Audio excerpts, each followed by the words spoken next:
Okay, so we know about sets, and now I want to talk about a couple of different ways to define sets, two different ways to describe them or characterize sets.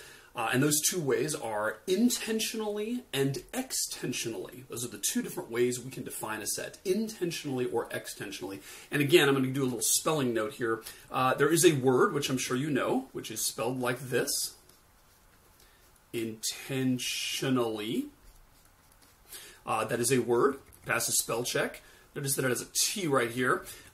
It's a word which means willfully or deliberately or on purpose. It's not what we're talking about here. What we're talking about here is a way of defining a set which is intentional.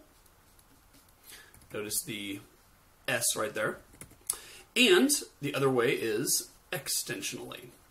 And these are two different ways that we can define a set. Now, let me be clear about something I'm not saying. I am not saying that there are two kinds of sets in the world. Extensional sets and intentional sets. Okay? I'm not saying that. I'm not saying that every set is either intentional or extensional. What I am saying is that there are two different ways to define a set, two different ways of describing it, two different ways of characterizing it, two different ways of explaining what's in it. And those two different ways are intentional and extensional. And most sets can be described either way. You can describe it intentionally or you can describe it extensionally or both. So they're not two different kinds of sets. They're two different kinds of descriptions. And let me just explain what it means. Intentionally, if you describe a set intentionally, what you're doing is you're describing its meaning. You're describing its purpose. You're describing what it is that the elements have in common, or giving sort of a reason. It's a conceptual description of the set, kind of abstract. An extensional description, on the other hand, is one where you are simply listing the elements, and you're not giving any meaning, or you're not, describing what it is they have in common or why they're a set. You're just saying, hey, I have a set, and these are the 5 elements that are in it. Okay? So intentionally means you're describing the meaning behind the set, sort of conceptual or abstract, and extensional is a way of describing a set that's very concrete. You're simply listing the different elements. All right, so let's look at an example of this. This is best seen by an example. I'm going to say that I have a set. I'm going to call it D. And I'm going to say that D, let D be the set of all Davies children. So all the children in the Davies family. So I am telling you sort of what the meaning of my set is. I'm not telling you exactly who are the Davies children. I'm just saying that the meaning of the set is the set of all Davies children. And you can kind of conceptually say, oh, I see, I can understand that there will be certain things in that set and certain things not in that set. That is an intentional definition.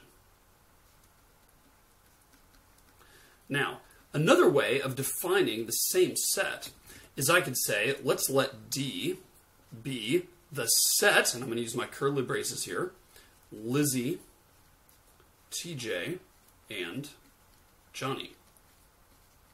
That is an extensional definition of the same set. So even though I've written it twice here, these are not two different sets. I'm actually going to say that, set D right here,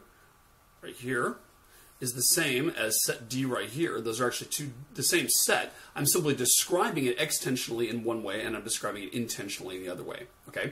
By the way, the same set can have more than one intention. I could have described it perhaps like this. I could have said, let's let D be the set of all people, not cats, less than 20 years old,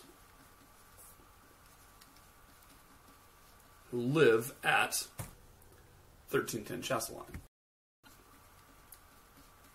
which is our address. Okay, that is another intentional definition that just so happens to describe the same set, because if you look at all the people who live at 1310 Chastelaine, and you look at all of them that are under 20 years old, that happens to be Lizzie, TJ, and Johnny, which happens to coincide with the set of all Davies children. So that's an example where we have more than one intention that actually corresponds to the same set. Okay, let's look at another example. This is a bit more mathy one here. We could say, let P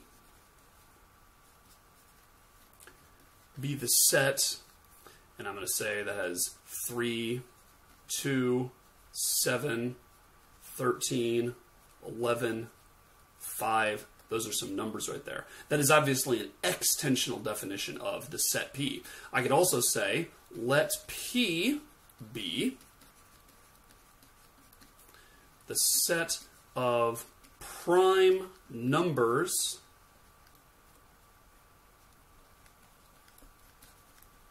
less than 16. Okay, so that is two different descriptions of the same set. In one case, I've simply listed what all the elements are without giving you any method behind the madness. I've simply just listed them there. And then down here in the intentional definition, I've told you the meaning of the set, or why those things are grouped together in a set. Notice that if I only give you the extension, you may not realize why it's a set. You might say, okay, 3, 2, 7, 13, you know, what's the big deal? Why are those particular things chosen? And then when I give you the intension, you say, I get it. Those are all the prime numbers less than 16. That's why those are all in a set, okay? So the intention kind of gives you the aha, and the extension simply gives you the list. All right, so one other thing, as far as set definitions go, there's a certain notation we're going to use, which is called the set builder notation, okay? And the set builder notation uses curly braces, and it also uses a pipe sign, which is a vertical bar. And what you do is you read the pipe sign as such that, okay? So let's look at what that looks like.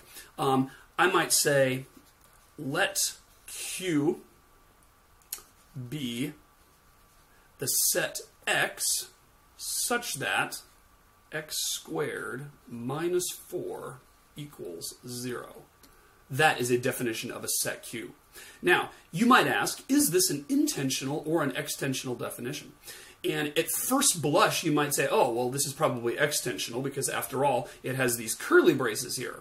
And, you know, I'm used to seeing curly braces on extensional definitions. However, I would argue, and I think I'm definitely right in this case, this is actually an intentional definition. And the reason is I haven't actually explicitly listed the elements. Instead, what I've done is given a formula which can be solved to give the elements. And if you're any good at math, you would know that Q, if I were to list it extensionally, is actually the set -2 and 2.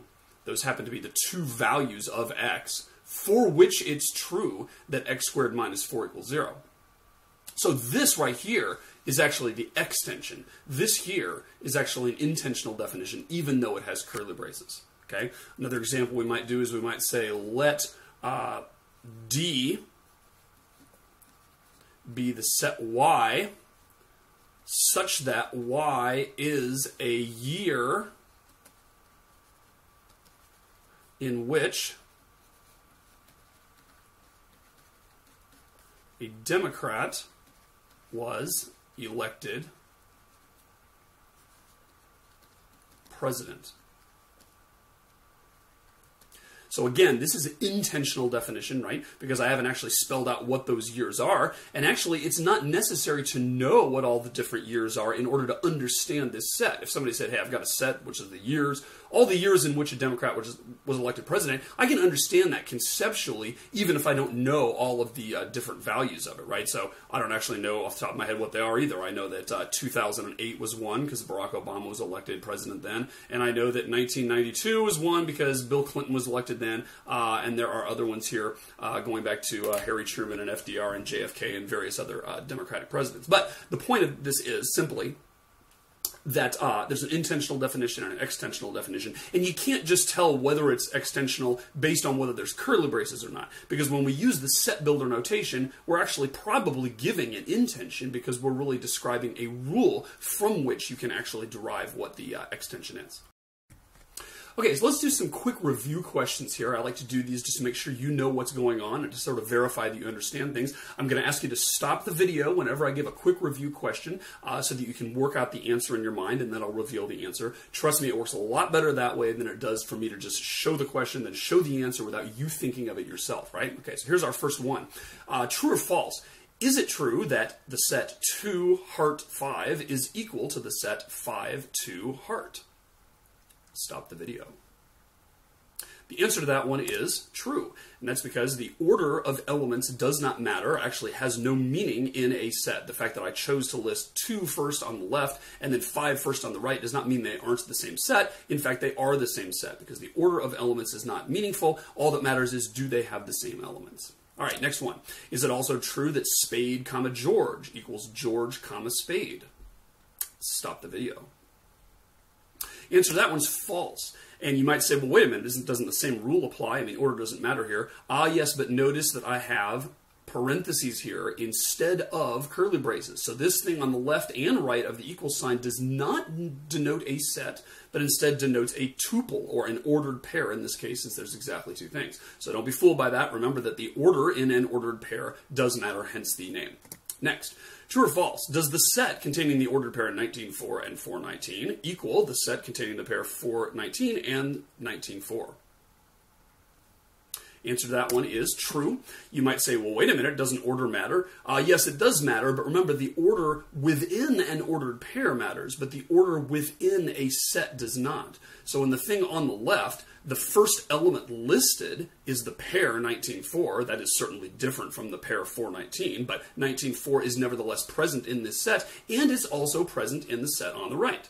And similarly, the pair 419 is present on left and right. Therefore, those two sets have the same elements. Both of them happen to be ordered pairs, but the two sets are equal because they have the same elements. Great, next. Is it true or false? These two sets are equal. Answer to that one is false, and that's because even though both sets have three ordered pairs, and even though these ordered pairs look alike, notice that over here I've got 5, 4, and over here I've got 4, 5. So the fact that 5, 4 appears second on this side and third on this side isn't the issue. That's not what makes them not equal. What makes them not equal is the fact that it's 4 first, then 5 in this ordered pair, whereas in the left set it's 5, 4, that ordered pair. Great. Question, what is the first element of this set? Haha, maybe you got you on a trick question. The answer is there is no first element in a set. So if I ever ask that question on a quiz or anything, I say, hey, what's the last element? There is no last element. True, you have to list the elements in some order just to get them on the page, but there is no intrinsic meaning behind which one's listed first. There is no first element. They are all equally elements of this set. True or false? The set infinity 12 triangle is an infinite set. Answer to that one is false. Because remember, an infinite set is a set that has infinitely many members. It doesn't matter whether one of the members is infinite or not. That's not what makes it an infinite set. What makes it an infinite set is that there are infinitely many of the members. And if some of the members are infinite and some of them are finite, that's all fine. All that matters is how many members there are. And in this particular case, we only have 3 elements, certainly not infinitely many of them. This thing might have fooled you when you saw the infinity here, but that does not make the set infinite. That only makes that one element infinite. Couple more. True or false? The following is an intentional definition. Let's define H as the set of Alfred Hitchcock movies that won the Academy Award for Best Picture. Answer to that is true, because I've given you the meaning of the set. I've given you sort of what it is conceptually. I haven't listed them all. If I were to list the extension of this set, it would actually be the set containing only the movie Rebecca, because Alfred Hitchcock, although he's one of the most celebrated directors of all time, actually didn't win very many Academy Awards. True or false, the following is an intentional definition. Let N be the set Huey, Dewey, Louie. And that is false, because this is not intentional, it is extensional. I didn't say these are Donald Duck's nephews. I said this is Huey, Dewey, Louie. Maybe I had in mind some different intention. Maybe I had in mind the characters in a particular cartoon short, rather than actually telling you what the elements are.